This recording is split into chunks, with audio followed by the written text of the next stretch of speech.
Thank you all so much for having me. This is really fresh to me. I'll tell you what, it's been probably a year since I've done anything but fundraising speaking in English, other than having an interpreter by my side where I needed that extra bit of boost of Spanish. But it was about 7 years ago now that we were planning on heading down to Nicaragua. We were a group of 3 families.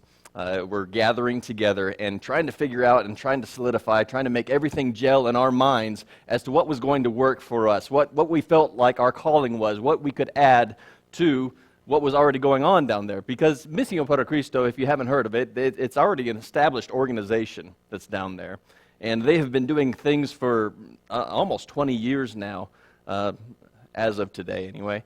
And so we were trying to figure this out, and we were getting things going, and somewhere along that path, that verse that Paul just read to you was read to us. And it was something that we had heard before, but really didn't strike home until they brought it into perspective of, didn't Jesus echo these words pretty similarly in Matthew chapter 25? In fact, let me read it off here. I've got it highlighted for me. Matthew chapter 25.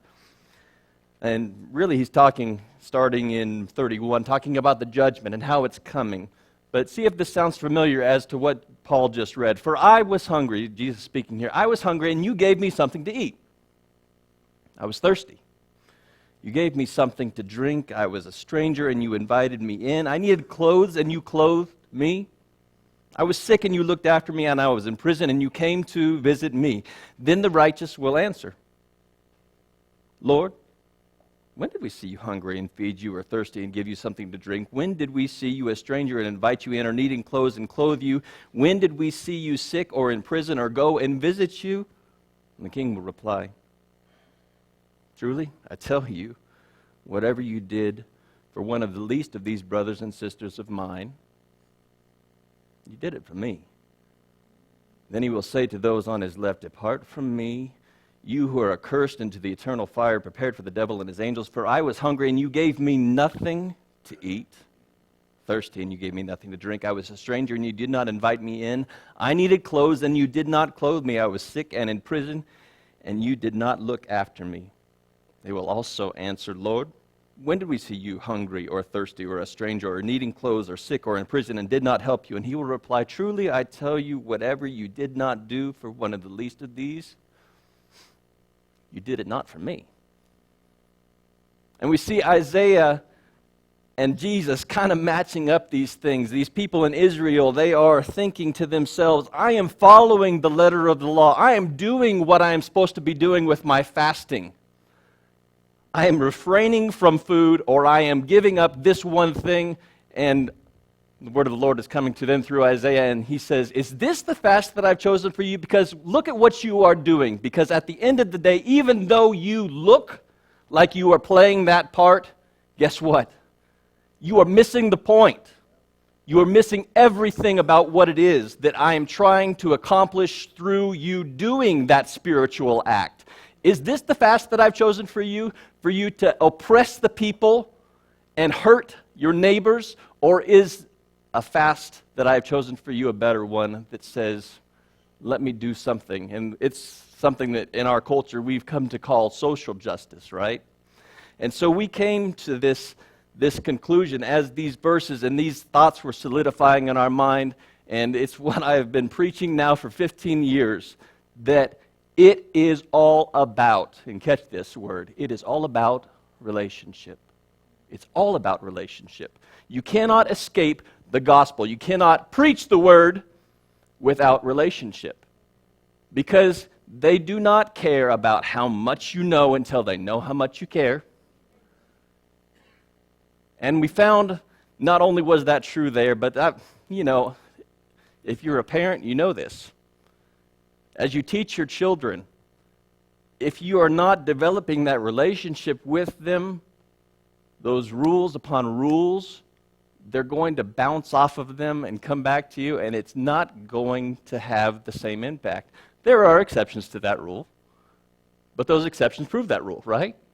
And so I could give you probably 2 hours as to what we actually did down there. And and all of the different strategies that we use as far as sustainable living. But we don't have the time. I only have like 15 minutes left already. I want to tell you about a man, just a single man. And I told him last night that I was going to tell his story, or a part of his story anyway. His name is Hamilton. He's probably one of my dearest friends in the world now. He came to us and he was looking for a position, and we were in the position, our group was in a position of being able to hire him as a translator. And his English was a little bit broken at the time, and he's come miles with that, and that not being the point. But he was there to experience some of the most incredible things and some of the most difficult things that we were to encounter there in Nicaragua. We sought to build relationship in different communities by meeting social justice issues, developing clean water practices, developing sanitation practices, and using those as a stepping stone to be able to develop that relationship and then be able to preach the gospel through that. God was good in that. He blessed us in that. And Hamilton, he was on the outskirts. He was there. He believed in Christ. In fact, he'd gone to a Christian church when he was living in Costa Rica and moved back to Nicaragua and wasn't going anywhere. And people there, it is the rule that they believe that there is a God. They believe there is a Christ. There is a huge Catholic influence there that is very cultural. However, the rule is to believe, but to live secular. And I mean, yeah, that's kind of the rule here, too, as you look at our culture. But to there, maybe a greater degree. It is the rule rather than the exception for a man to be married to a woman and have several different mistresses. It is the rule there rather than the exception for alcoholism to be a part of your life. And that might sound a little bit overstated. Maybe it is, just from my observations. But this is the culture that he was living in. This is the culture that he was coming from, and he doesn't deny any of these things. But it wasn't those times that we were going out. I mean, these had an influence on him. Don't get me wrong. That we were going out and we were doing these things out in the middle of nowhere and building these filters and showing people these new practices.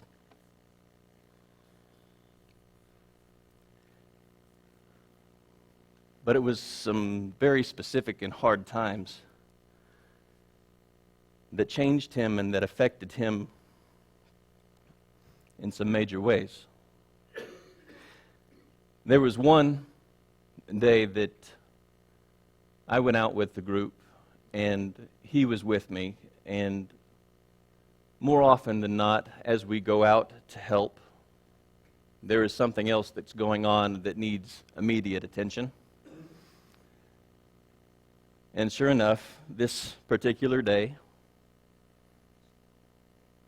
there was a woman that needed to go to some sort of a medical outpost. She had just had a stillbirth in the night, and he and I and a couple other national leaders there went in a very beat-up old red pickup truck in places that it should have never gotten to.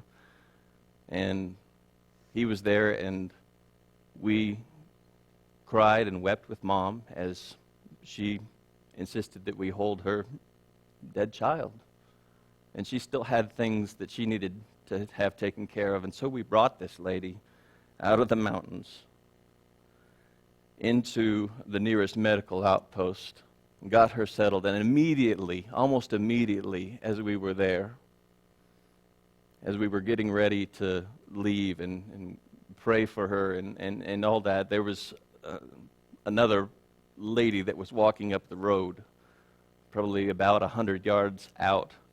And I didn't see her at first. All I saw was my other friend that was running toward her, and I thought emergency, so I'm running after him, trying to catch up with him. And sure enough, here comes another pregnant woman coming to this medical outpost.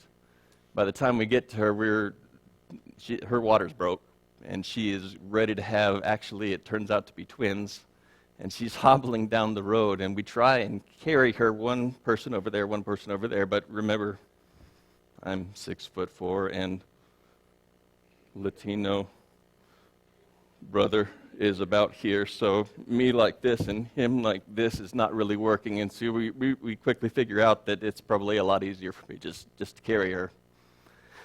And there I am walking down and running as fast as I can anyway, safely, and finally get there. And I'm a mess with all of her and drop her off. And I remember singing that night in our Devo, the song, "As far as the east is from the west," and that line, what is it? As far as the heavens from the earth, as far as the dying's from the birth. And I remember just losing it at that point. I didn't even realize that was coming up on me. But there, behind the scenes, Hamilton was watching and just wondering. And then there was Eliar. Eliar we met, again, out in the field, doing our thing, trying to do what we were there called to do. Eliar was a paraplegic. He was in an accident. He was about 24 years old, and he had developed an ulcer, just a pressure ulcer from sitting too long, living in, wood, tin, plastic house down where it was hard to get to. Somehow we got him out of that situation. We were going to bring him into town and see what the doctor could do. The doctor screamed at me because I had obviously not brought him in earlier, though I had just met him that day, and Hamilton was there, and we were trying to get him into the hospital so that he could have this infectious hole that was literally 10 centimeters in diameter, if you would, taken care of. The hospital wouldn't take him. Too infectious. And so they were to send him back. And we thought, we can't do that. Can't do that because this is a death sentence for the guy. We got it swabbed, and it was multiple strains of staph and strep that were running through it. And I don't want to get too gruesome on that, but we didn't know what to do. And this is not to talk about me, this is to talk about Hamilton, because we ended up taking him into our home, and God had his hands on us, and we studied wound care and talked to a lot of people and had a lot of great resources that came to us. But he sat there, and he expressed, I remember him expressing at that time, he's like, this doesn't make sense to me. I don't get this. This is a person that is professing to be a Christian, right? And time after time, he was there to see these little things that most of us, I think, in those circumstances would do. But it changed who he was. And he was there as we did some marriage counseling and helped to translate a little bit. And he was divorced from his wife at that time. He had another child with another lady at that time. The child still is there. But as we got done with that kind of marriage reconciliation thing, he stepped out of that and he said, you know what, I need to get back with my wife. And they have a new little baby.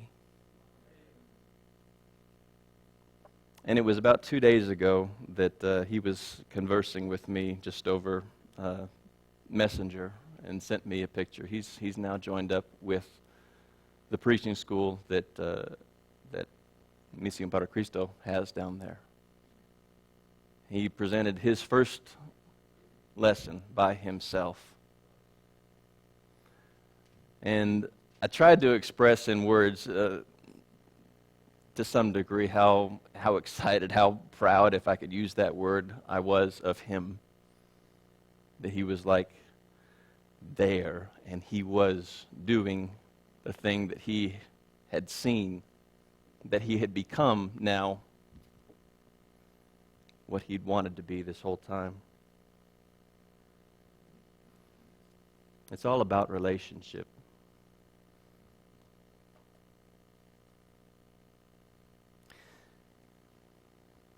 So many things that I want to say to you.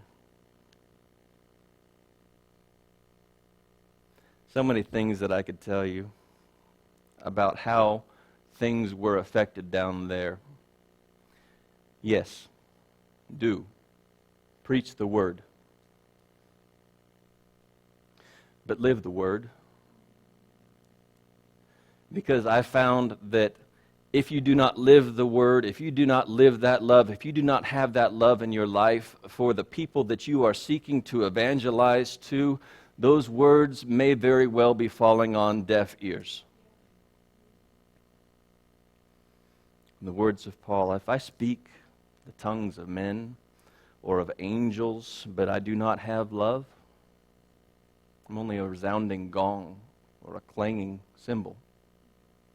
If I have the gift of prophecy and I can fathom all of the mysteries and the knowledge, and I have faith and I can move mountains, but I do not have love, I am nothing. If I give all I possess to the poor and I give my body over to the hardship that I may boast, but I do not have love, I gain nothing. Jesus being asked about what is the greatest commandment, he answers love. What is the second greatest commandment? He answers love. And it is all about relationship. And sometimes I think maybe we focus so much about the ultimate, about God's relationship with man, and that is the ultimate. That's where we want to get people, right? We have to get them to that place. But if we do not focus on our relationship with the rest of the world and the people that we are trying to preach that message to, that sometimes never makes it past the front door. I don't think that there's any ministry strategy that I would discount, but I would discount every ministry strategy that does not invest myself in the person that I am speaking to. So do, yes, preach the word, but live the word as you preach it. Thank you all.